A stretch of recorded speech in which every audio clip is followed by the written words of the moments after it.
niko wa mwana we wamaye 200 koko nkajya kunywa gasuru kureba ibintu byamereye nabi ko imyoti imereye nabi pe kandi byitwa ngo narabyaye wagira umwe ukanyihera 200 ntakwimwera gasuru koko 200 nyabona nayavunikiye uri kumva nawe rero kora ukwawe ugiyobona wayavunikiye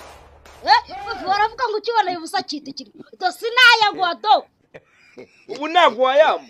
ndayakwimye papa mana ibaze kubura na 200 y'umusuru byitwa ngo narabyaye mwana wanjye ubu nagiye gucika kuno kuboko ataronde kujira nayajya denjika ngewe ubu ntacyo wamarira ko ntacyo do umwana nirereye narakwirereye mwana wanjye none dogeze mu zabukuru narakuruhiye ko yabonde ko wakura we ukuboko kurinda gucika kubera ubu urabona ndayabona ndayakure kwacu twagiye gukora iki nagiye kuguhahira mwana wawe byo nibikureba 200 nayaryamo denjiga nanywa surudi uri umwijima gusa ubwo ngo nta kintu cyawe cy'ubusa wamba nacyo ukibona yubusa cyite kinyo reka da uyu ni umusonga mu misonga ubu se ndasaba ndemo ukabyara kandi mfite randevu yo kujya Kigali mana agamarira araje ibi ntago bibaho mfite randevu yo kujya Kigali gushirisha igipfuko dora akaboko kwa cikedo hari igisebe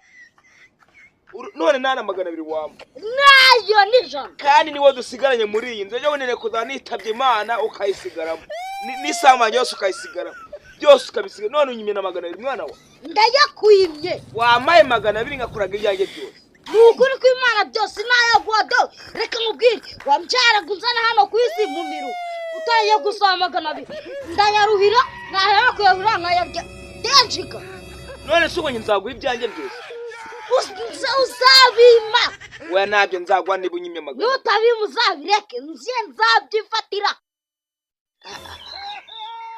mwana wanjye rero narakubyaye urabizi ko nakubyaye sibyo ariko none aho bigeze nangiye kukaraba pe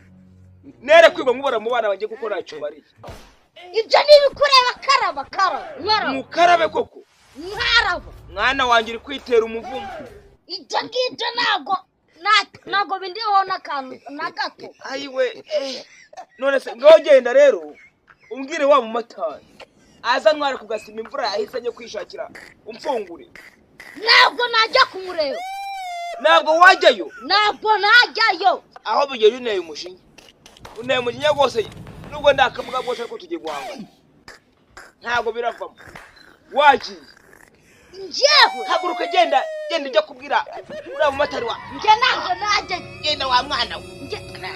utagira ukuboko we uri kunaneka wagiye enda ukagenda aho wanzwe we cyangwa nkwice genda ndasirajyayo ntabwo ujyayo ubwo se ngenda rutoya have n'ingofero ari uranamuhuye